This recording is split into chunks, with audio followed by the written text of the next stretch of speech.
Williams veers left, pulls up, looking for the lead, and got it. Jalen Williams, 2 seconds, 1:11.109. Now SGA probing, piercing, spinning, hanging for the lead, and SGA knocks it down. The Thunder finally get the defensive stop, and SGA puts them in front. I'm Kenrich Williams. You're listening to Topic Thunder.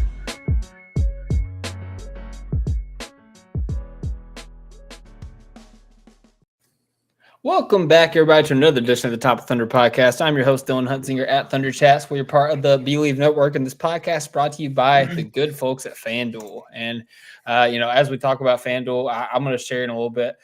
It was a bad beat. It was a fun game, but it was a bad beat on the parlay. So we'll talk about that in a second. But I'm burying the lead. We have not a special guest joining us for the first time as a member of the Top of Thunder podcast. Give it, you know him, you love him on Twitter. Give it up for Thunder Focus.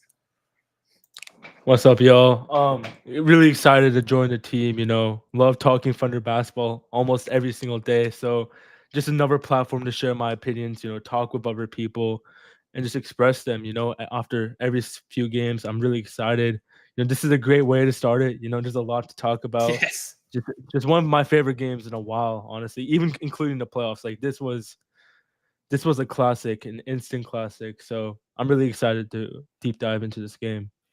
Yeah, absolutely, man. And, as I said, your growth on Twitter has been absolutely nuts. I joined you on Playback in the off season. That's been something awesome that you've been doing. And just the way that you're able to break down the game, like on your YouTube and, how you like tag team off of Jace and everything. Like it's been awesome to see you grow. And, we're excited to have you on the team. And, everybody else is excited to have you too. It's just, we had 3 people in the arena and then other people have other obligations, but we'll get you on with everybody here shortly. Yeah, I appreciate it, man. I appreciate it. Yeah, for sure. Well, like I said, before we get into it, FanDuel, I had a parlay. It was very close. I'm going to go ahead and share the screen here. I shared it on Twitter earlier. Everything hit. Chet 20 points, Wiggins 10 points, Chet 6 rebounds. Wiggins 1-3, Shai 25 points, which I didn't think had a chance in heck at hitting by halftime, but he crushed that.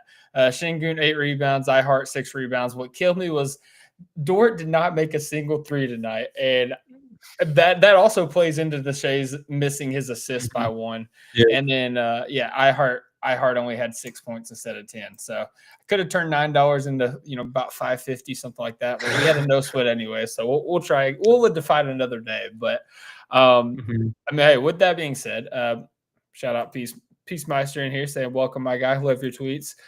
Everybody's hyping the chat. So we'll definitely jump into the chat as we get to talking about this game. But I'm going to stop burying the lead, man. As you said, this was a crazy game to start off the season.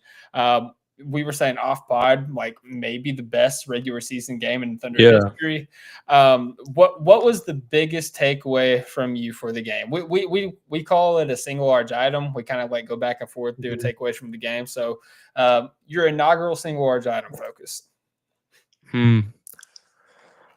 I'd probably say how Chet looked. I know, he kind of slowed down in the second half, but, there was a one play in transition where he got that layup on Sengun, and you could see, he gets off the floor really well. He finishes through contact.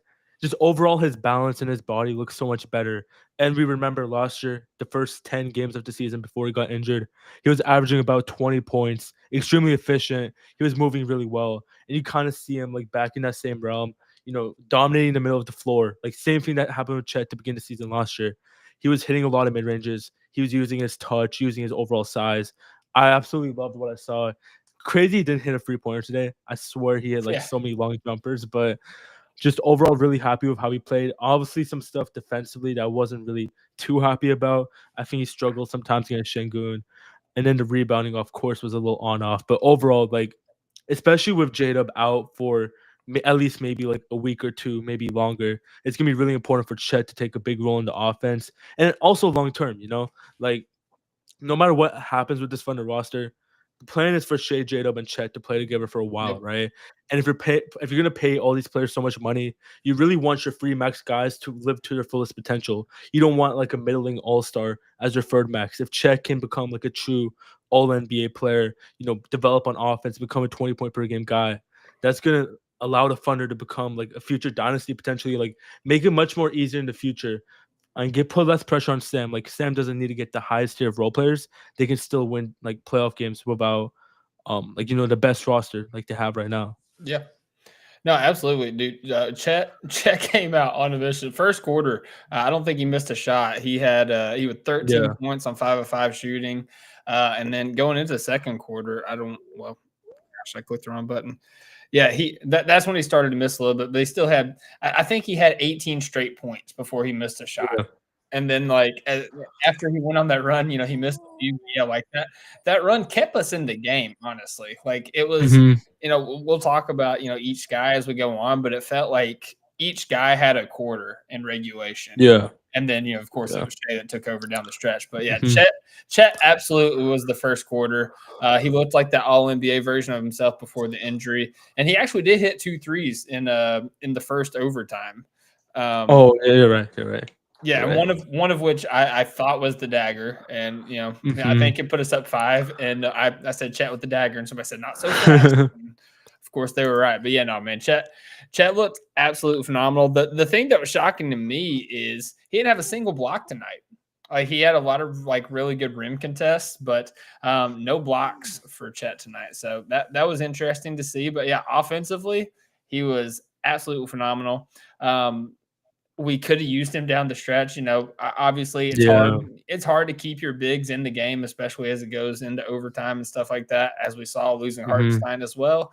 And Houston losing Adams. But overall, phenomenal game for Chet. And it's a great stepping point for if Dub is going to miss a little bit of time, Chet stepping up offensively.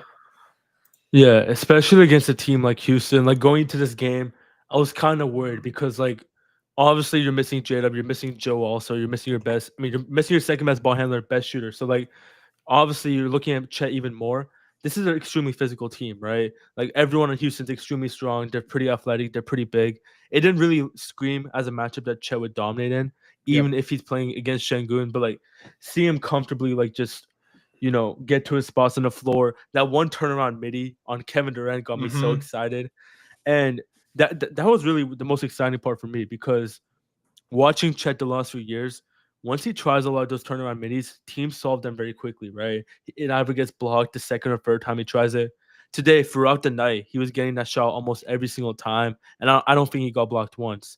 He was consistently getting to his spots. That's what made me so excited, Making the shot is one thing, but the first step for someone like Chet is to at least get the shot up, find a way to get to your spot, become comfortable, because despite being in year 4, Chet's still relatively young. He's only played 130 games. So every single game is a learning curve for someone like him.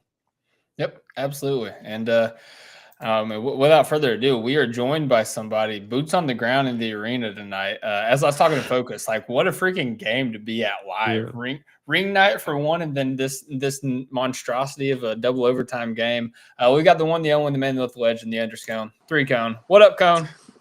Let's go, man. Bro, I am exhausted. That was a lot. Phone died at the beginning of the first overtime. I felt so just naked without being able to tweet and be like, did anyone else out in the real world see the Kevin Durant timeout? Is that a figment of my imagination? Did I make that up? A lot to say. My phone is low. As you can tell, it died. But thankfully, shout out to Oklahoma City Paycom Center for having portable charger stations. Yes. So I'll just rattle off a quick few things. Heard Focus saying when I came in, Chet, unbelievable game from him. We want to talk about being able to bust the zone more. Chet is that guy. Yeah. We just kept getting him the ball at the free throw line, on the nail, right under the free throw line, in the paint. Just get Chet the ball in that spot. I mean, he was looking like KD out there with the turnaround middies. It was, he hit a couple over KD. I'm like, a little bit of a silhouette there. But yeah, it's Chet unlocks everything.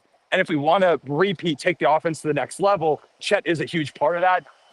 Queso, just game-breaking defensively. Yeah. Him, Lou, Caruso. I mean, because we got he turned that third quarter.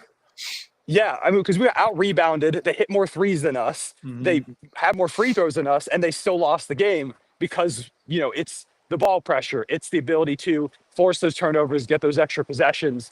Queso, Crusoe, Lou, those guys were unbelievable, especially because bigs start fouling out. You got Alex Crusoe spend the whole game on like Sengun. Had that one play that looked very eerily similar to the Jokic one where he poked it away and ran away at dunked. Yeah. But like, man, that's Thunder basketball there. It was kind of ugly. It was really defensive. A lot of calls that kind of happened that, we're not going to talk about too much. Mark said he's not going to talk about it, so I'll hold off. But like, yeah, man. And then the last thing is for Shai to struggle the way that he did, because they're throwing body after body after body at him. It is double, like hedge of the screen, just everything. For him to be able to, in the game, take his time, feel it out, and get to a point where he still dropped like 35 still? 35, yeah. Mm-hmm. Yeah, 35 after. What's up, bro? What's up, Fresh? yeah, I got you real quick. Yeah, I got you. Yeah, Cone's Hollywood. He's taking the picture. While he was saying that Shai dropped 35, dropped 35 after having 11. Good to see you. What's your name? Ray Connor. Good to meet you, bro. Yeah, what's up, man? Yeah. Guys, I'll be back in a second. Give me a second. You're good. Yeah, you're good. We'll keep talking. That's honestly, dude, like being at multiple games with Cone, that's what it's like, man. Every 5 seconds, like, oh, that's my God, crazy. He's at the Pacers game, and he was like, dude, somebody came up and was like, dude, I love your content, but respectfully, F you. And Cone's like, I mean, hey, awesome. Like, I appreciate it, but respectfully, F you too. So they've got a great dynamic. But moving on, talking about the game, he was talking about Shai. I don't think we can get any farther without bringing up Shai. Like, as he kind of mentioned, they were throwing everything at him, playing very physical, full court press, half court traps, doubling off of screens. They were doing everything they could to keep Shai out of this game and out of rhythm. I think he had 5 shot attempts going into the half. Does that sound right? Yeah, he had 5 shots going in the half. I'm pretty sure. Yeah, and he hit 2. He was out of rhythm. He wasn't getting up shots. And it's funny because I was talking to Jerry. He was like, we need to run Shai off ball, run him through screens, let somebody else bring up the ball. It's like, yeah, that's easy to say when you have a guy like Jalen Williams out there. Like, that's exactly what we did in the finals whenever the Pacers were playing like that. I think game 3 was like when we implemented that.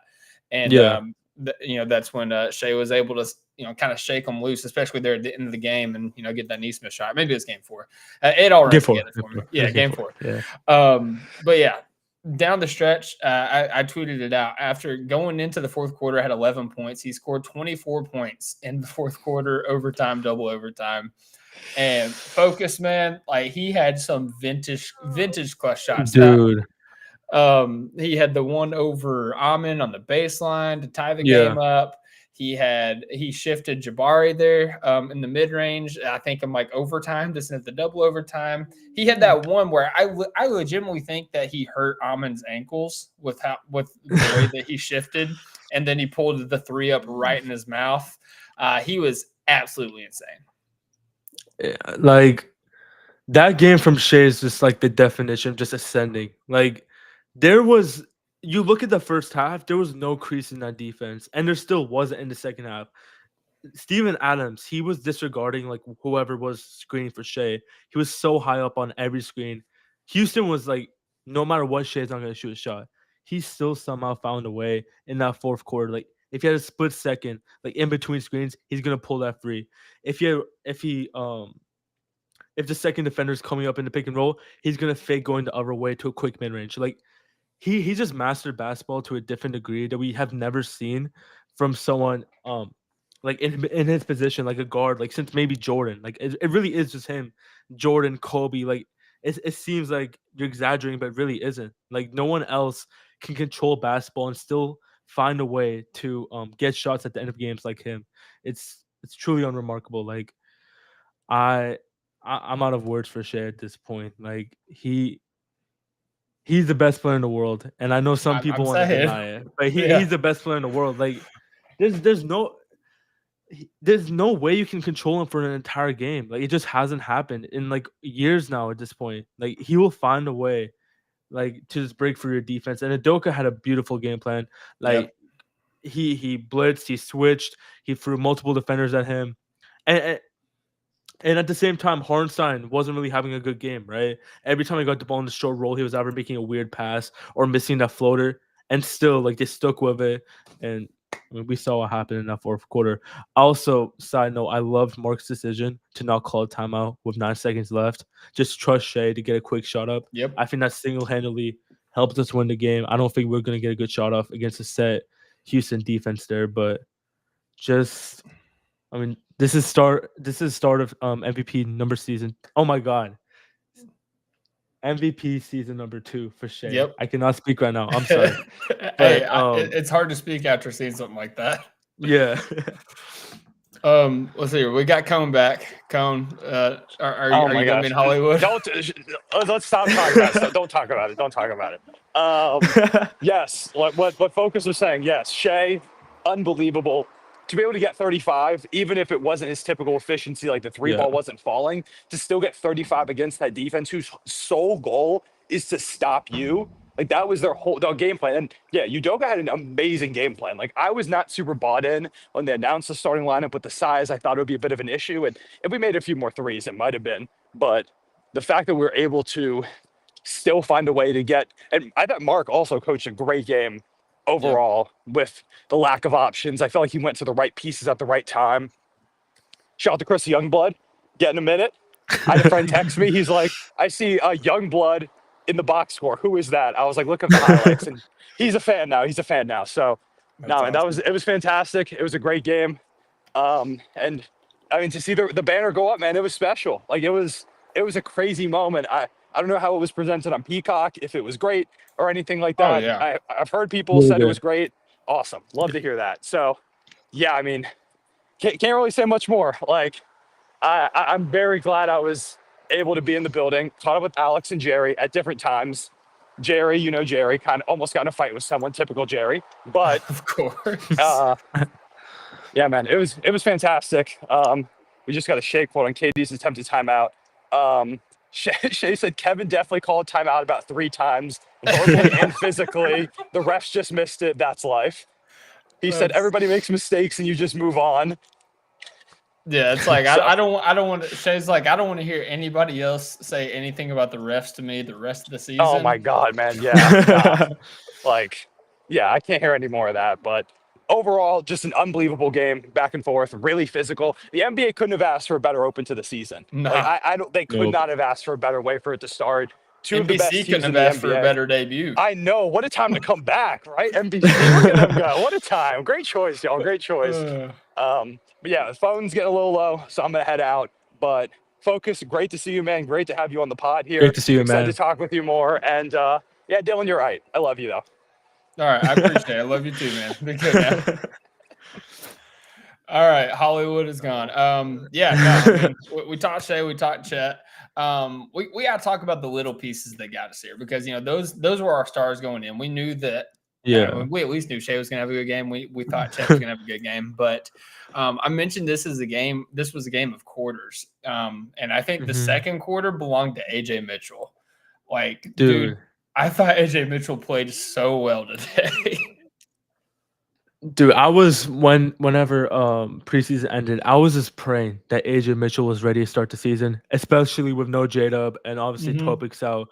Like, we needed him, but he also needed this opportunity, right? It was like a mutual situation, and he stepped up, man. I mean, that 4-pointer to end the half, like, who knows where we are without that? But like, also, I just love the aggression. Like, I know he had like 1 or 2 rough takes in there. He had like that 1 air ball in the floater, but for the most part, staying aggressive, especially against this Houston defense without Shai, that's exactly what you need, and getting that from a young player is really, really tough, to get that aggression in games where they're getting pressured a lot, where it's not a lot of offensive players on the floor. I mean, this was one of his first times playing without Shai or J-Dub, like in an actual like meaningful situation. So this was really great to see from him. And like overall, I would probably like to see him play a little more with Shai going forward without J-Dub. That would probably be my one critique of like Mark's rotations, because I think Shai needs the pressure relieved off him at some times. But I mean, if AJ can become like a legit good player, like, we're cooking, man. Like, that's a 2nd-round pick who's Right. played 35 games in the NBA. Like, this is unreal if he's actually a true good rotation player going forward. I was screaming AJ Mitchell 6th man of the year there in the second Yeah. quarter. He finished with 16 points in 15 minutes. Like, for one, that's absurd. 6 of 12 shooting, 3 of 6 from deep. Hit his free throw, had 2 rebounds, 2 assists, no turnovers. And the thing that I thought was most impressive was he was locking Reed Shepherd up, dude. Yeah. Like, he was really impressive defensively. Yeah, I mean, overall, Reed Shepherd had a rough night against our defense, and on both ends, really. Like, we were hunting Reed Shepherd out, especially in that second half. But yeah, AJ completely bottled him up. He also had a few switches on, not a few switches. I think they actually just put him on Amen in one of his stints, and he did a great job on Amen also. Like, overall, like, he's a surprisingly underrated defender. If you look at his stats last year, his advanced stats, he was a positive by most metrics, which is really rare for a rookie guard who's also not that big or seen as athletic. So, like, again, almost every Thunder player can play both ends of the floor. I want to give a quick shout out. I know we're not talking about him yet, but Aaron Wiggins, he's had some defensive lowlights in the last season, but dude, he had some moments guarding KD on switches. Obviously, again, he was also guarding Amen. He was huge defensively. He had that one swipe on KD to stop a run. Like, just overall, a lot of these players off the bench just stepped up today, man. It was really great to see defensively. Yeah, he came around, I think, on the blind side of Sengun. He came baseline whenever Sengun was trying to spin baseline and tip the ball out. And also, like, we didn't talk about it. Like, we got lost in the masterclass of Shai's, like, offense. Defensively, I thought, especially early on, he was really getting after it on ball.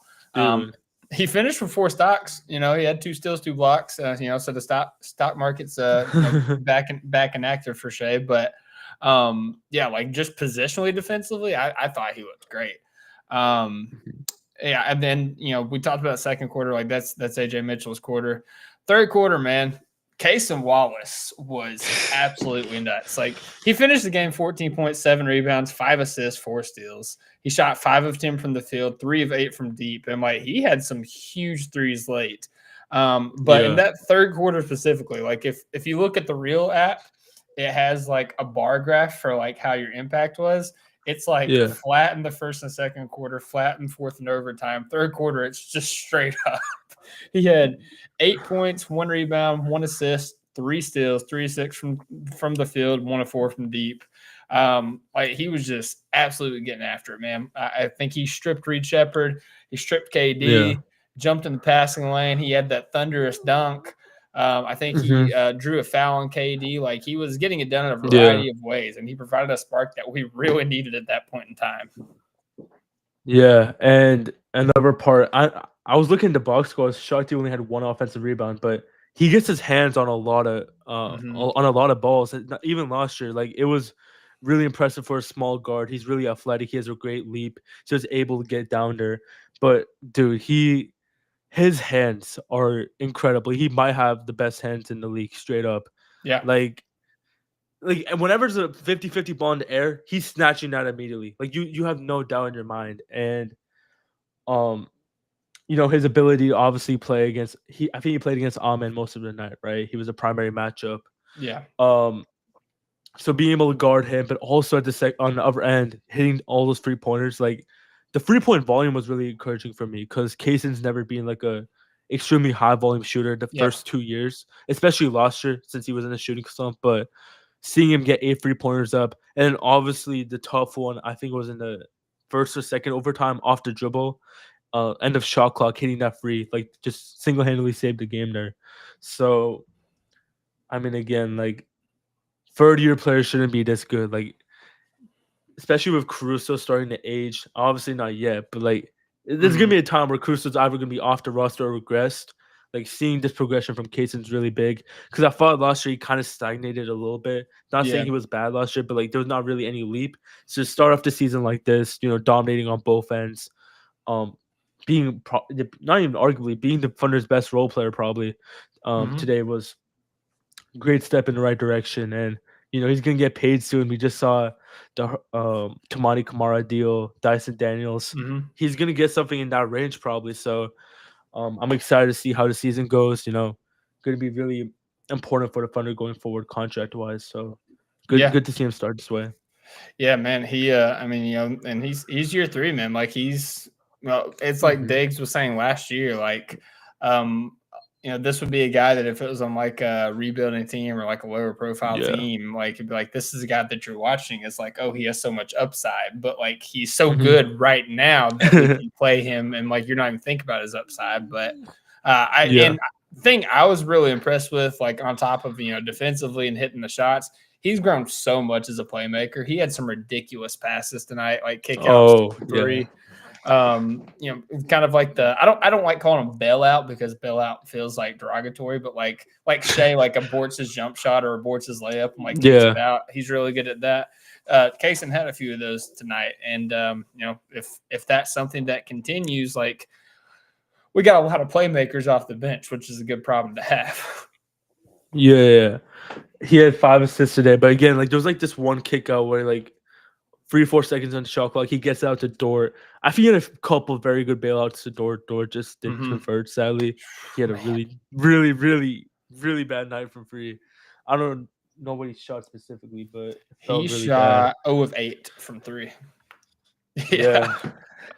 And the thing about Dort is when he does miss, it does look ugly because of how high the shot is. When he's off, it looks bad. But when he's hitting, it also looks beautiful. So it's it's a two-way thing. But yeah, Cason's growth has been really nice to see so far. Yeah, and man, and like real quick on Dort, like especially I think it was in the first overtime whenever we were up 5 and we were like trying to hunt for like the kill shot. And we found Dort in the corner. And like I literally stood up and I said, Lou, and he missed it. I'm like, no.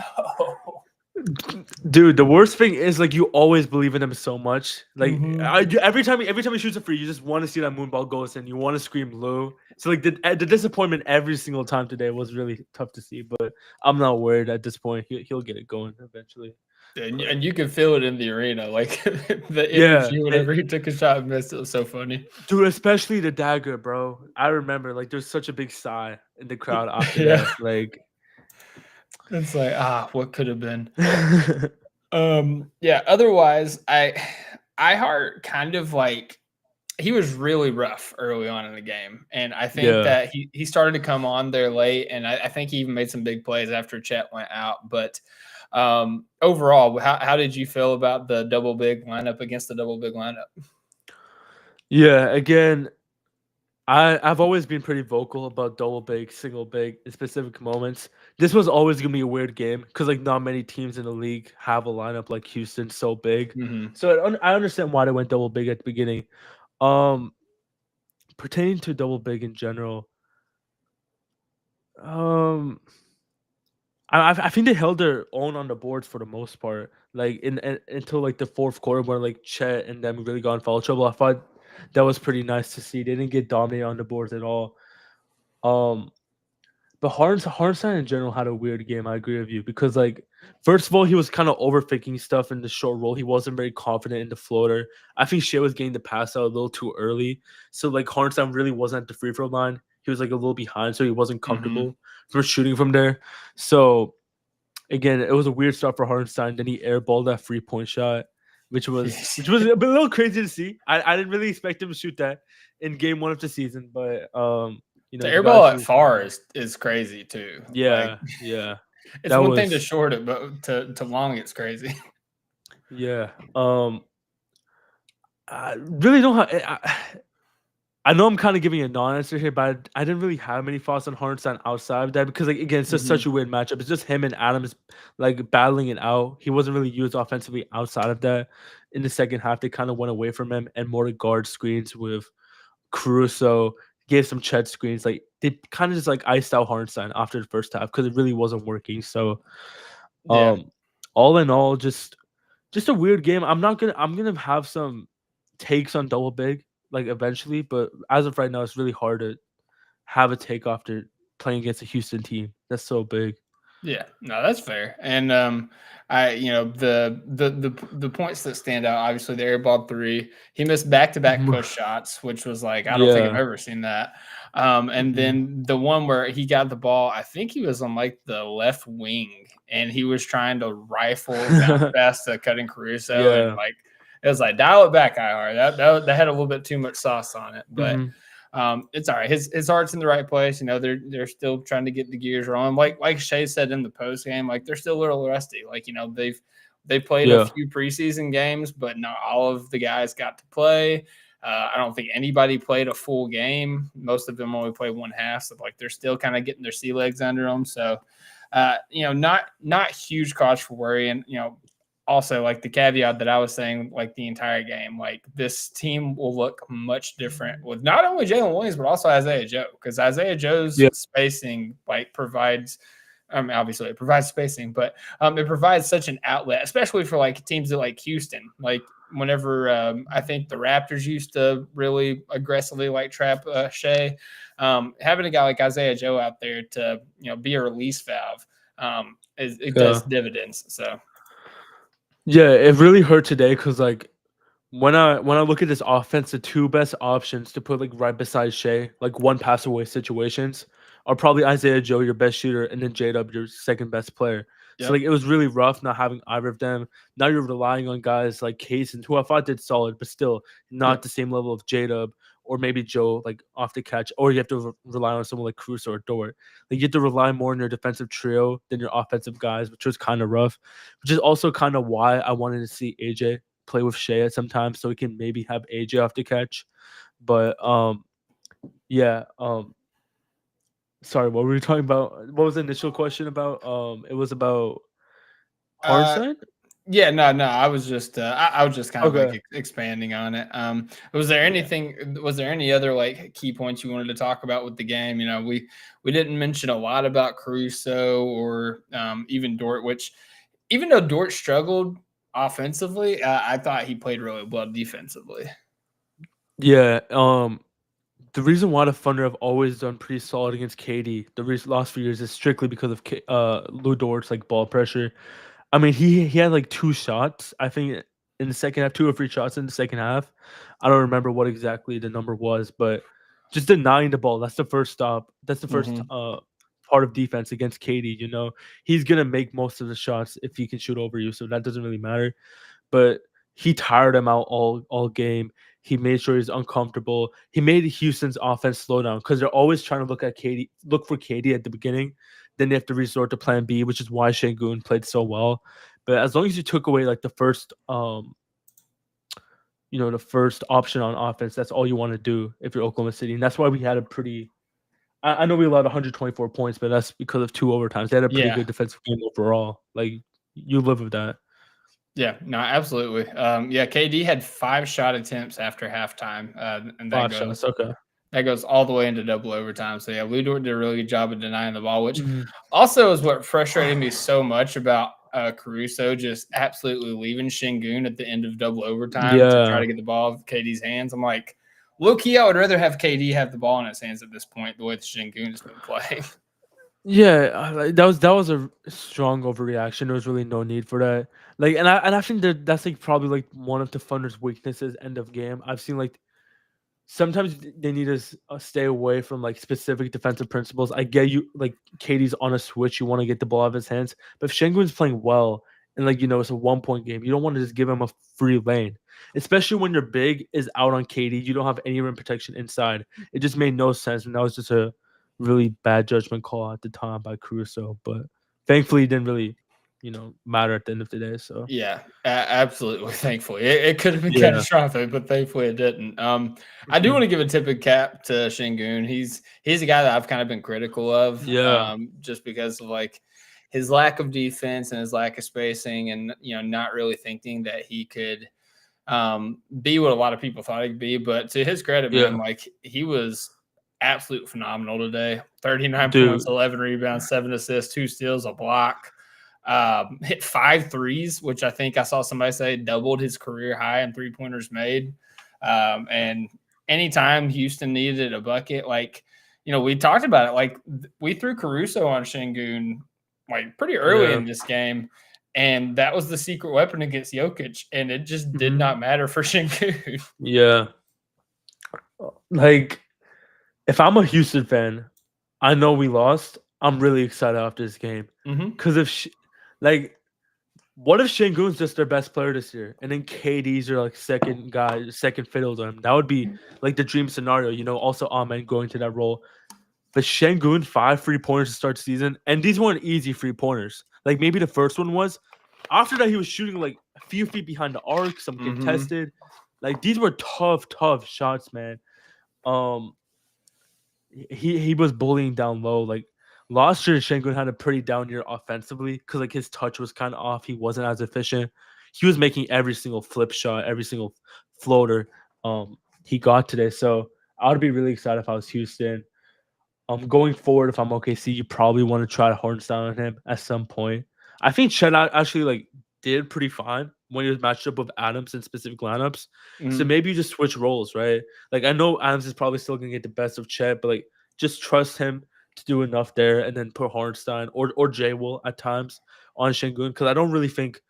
I think the difference between Jokic and Sengun, as crazy as it sounds, is that Jokic has a much higher center of gravity, right? He's 7 foot tall, so he can't really get that strong bump on Caruso and can just easily plow through. Sengun's a little shorter, so like he'll have like a better center of gravity and he can just plow through Caruso much more easier. So I don't think that same strategy is gonna work. And then Chet, obviously, I mean, I think Chet does fine against Sengun. He'll have his like highs and lows, but I think you would probably just rather have Hartenstein or Jay Will on him going forward. But yeah, that was an impressive performance by Sengun, no matter what. Yeah, it feels like Chet and Sengun just kill each other every time they play. Yeah, neither one of them know how to contain each other. But no, that's a really good point about the differences in guarding Sengun and Jokic with the whole center of gravity thing. And Jay Will was kind of like a secret weapon against Jokic there in the playoffs for a few of those games. So he might be an interesting look against Sengun. I know that I'm sure that he did play him, especially like in the season that Chet was out, but he's a much different player now. So it'd be worth a look for sure. With that being said, oh my bad. Did you have something else you say? I'm just looking at the box score real quick, just trying to make sure. With the Wiggins poster, quick shout out to the Wiggins poster. Oh my god. That was out of nowhere. That was insane. I didn't even fully process it until like a few seconds after. Like, damn, Aaron Wiggins just did that. Quick shout out to Alex Caruso getting hacked at the end on that poster attempt on Sengun. That was crazy. Again, as much praise as I give to Sengun, he fouled like 8 or 9 times today, bro. Yeah. There's no way he shouldn't have fouled out at some point. But other than that, Cason turnover there at the end, I think Jamal Crawford was even like he's lucky he didn't get caught. That's hand checking. Oh yeah. It was a hand check, and then I thought it was a block also. That like I don't know. It was they get away with a lot of stuff when you have 5 fouls, Right. Chet sadly didn't, but it is what it is. Yeah, it's that poster was crazy. If Caruso would have finished that poster, it would have been crazy. Cason didn't get a poster, but he had a really, really sick dunk in transition. So the team's high flying even without Dub. Yeah. I think that's about it. I'm just looking at the box score again, but well, while we wrap up on that, I want to look ahead to Thursday. So we're playing the Pacers, of course, the NBA Finals rematch. Of course, this is a little bit different. No Tyrese Halliburton. It is at Indiana right now. The spread's already out. FanDuel has the spread basically the same as the Rockets game. It's at 7.5. The Rockets game spread did move to 7 after Dub and Joe was officially ruled out. But it's at 7.5 right now. Focus. I mean, are you taking us to cover the spread there? Yeah, for sure. Yeah. Okay. Yeah. I don't think they have TJ McConnell either. I might be wrong. I'm pretty sure TJ McConnell was out to begin the year. So, I mean, I see us absolutely blitzing Andrew Nembhard. And I think we have a pretty good defense for Siakam, especially with Halliburton out. And Shai started to figure out Indiana throughout that series. So I'm pretty confident that they get a pretty big win here, especially after this tight game. This tight game tonight. So I really think they blow the waters out on Thursday. Okay, I like it. Yeah, I mean, especially with if TJ McConnell's out and obviously Halliburton's out, Nembhard's really their only creator. So if you shut him down, there's not gonna be anybody who can create any offense for him. So yeah, I like it. I'm with you there. I'll take the Pacers to cover, and I think that you could, if you was wanting to parlay something, you can go ahead and throw Shai 30 points. That's happening. Lock it in. Yeah, 100%. But yeah, man, as you said, I think we covered. I mean, it was a great night. Well, let's talk about the ring ceremony and the banner. Like, obviously neither one of us was privileged enough to be there, but I mean, it was really cool, seeing each player walk out there. And I mean, first of all, like, whenever Adam Silver's out there and they have the ring boxes were crazy. Like they had a screen like showing highlights of the championship run and everything. Dude, the ring looked crazy itself. I haven't seen much of it because I'm obviously watching the game, but yeah, they look crazy. Like I think it was like 2 or 3 rings inside of one. I don't remember exactly what it looked like. But more importantly, the thing I was most happy about the entire ceremony was we finally got a picture of the big three with the championship. I don't know why we never got one with Shai, Jam, and Chet after the ring, but we finally got one with Larry O'Brien. So I'm excited to make that my new banner in a few minutes whenever I'm done. So I'm really happy that finally happened. That was the number one thing I wanted to see from this. But overall, it was a beautiful moment. I love the team pictures, as the banner was going up. Shai kind of going up. Yeah, Shai dropped his nonchalant gimmick as he got the ring. He was finally like showing some expression. So again, it was a great moment. It was a great moment. Everything that it was hyped up to be. Just still in awe that we won the chip every time I see something about it. So just thankful. No, absolutely, man. Like it was it was really like a kind of like pinch yourself and dream kind of moment, because like as you see every player walk out, they call every player. At first I was confused like the order, but then I realized it is how long you've been on the team. And then Shai was last because of course he was. But man, when Lou Dort was about to come out and the crowd like started just screaming, like it was so loud. And then whenever Shai came out, it was even louder. MVP, like the crowd was phenomenal. Like, kudos to the crowd. If you were in the crowd, we had a lot of people in the chat saying they were there tonight. Lucky son of guns, but like it was. They did awesome. The presentation was awesome. Shai dropped a phenomenal meme whenever he opened the box and was like, "Ooh!" So I already threw one up there for that. But yeah, it was really cool to see the banner go up. The guys, kind of touched the banner as it was going up. And shout out Dylan Jones, man. Like I know he's having a rough time. He just got waived the other day, right? Yeah, that was a crazy cameo. I'm kind of shocked Adam Flagler wasn't there also. He got cut a few days ago also. Yeah, that's true. I guess he declined, which kind of makes sense. I mean, I guess that's fair if you look from his perspective. But seeing Dylan Jones there was a huge surprise. I was so shocked. I was definitely expecting Carlson or Topic to immediately come up when it started. And then Dylan Jones came out of nowhere. I was like, what? Yeah. How did that happen? But I saw that was great to see. Tweeting. I saw a few people tweeting about Dylan Jones was in the arena. I don't know why it didn't register that he was there to receive his ring. I thought he was just there to support the guys. But that was cool to see. And of course, Serge Ibaka was there. PJ Colissimo was there. I think a few people tweeted out that as soon as he saw Kevin Durant was starting at shooting guard, he hopped on the plane immediately. And then, of course, who else? Melo got recognized. He was there for the broadcast, and he got recognized. He got a standing ovation. So yeah, man, it was overall just like a great night. NBC broadcast. How'd you feel about it? Awesome. I was a huge geek about the entire NBA TV deal. Like this the last few years. I don't know why I was just so interested in it because I hated TNT so much and whatever. But I loved this broadcast today. I was watching on playback, so I didn't get to see like everything, like the pregame and postgame. They don't show it for some reason, but for the most part, the scoreboard was I think it could be better, but it was still pretty good. I Mhm. thought it showed everything pretty well. The broadcast crew was really good. I like the chemistry between all three, even though Reggie Miller had a few questionable comments today. I don't know. He said He does Hartenstein should that. stop shooting that floater, but that's fine. It's Reggie Yeah. Miller. But yeah, overall, I love the broadcast. I love the colors. It was a very good presentation, much better than ESPN. The last few years. So Yeah. that's the main thing you can ask for. Absolutely. Did you get to see the Jordan interview at halftime, or did it block out? No, I mean I wasn't even I was upstairs for Oh, okay. halftime. I had to eat something. Yeah, so I didn't see. But how was the Jordan interview? I mean, yeah, it was cool. It was cool to like kind of get his insight. I think somebody said that it was like an introduction basically to what he's going to be doing. I'm interested to Yeah. see if he's going to talk about any of the teams that they're covering. Like that's kind of what I was looking forward to. I was like, I wanted to hear what he had to say about the Thunder team, but it was more of just like he gave a story about the last time he shot a basketball, and it was like 10 years ago or something like that. He hadn't shot the ball in 10 years, and he made the free throw, swished it, of course.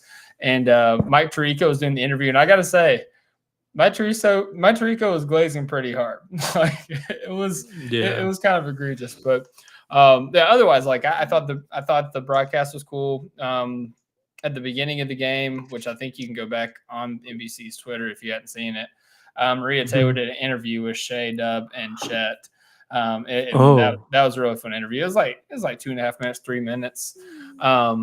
At one point, Chet says, I'm not going to glaze right here on camera, which I was shocked they left that in there for national broadcast. But, yeah, overall, like I like what they did with it. It's hard to say how much is going to stick where this was opening night and, what's going to carry over into like a normal night of broadcasting. Yeah. But, so far, like, and then, of course, Round Ball Rock, like, hey, I'm locked in. Yeah. I would pay good money to see Michael Jordan talk about Shai, especially. Yeah. I feel like that's what I want to see because I feel like he would have a lot of praises for Shai. I mean, hopefully. Yeah, that would suck if he's like, nah, that guy's a free thrower. Nah, I'm taking Anthony Edwards over Shai, actually. Yeah.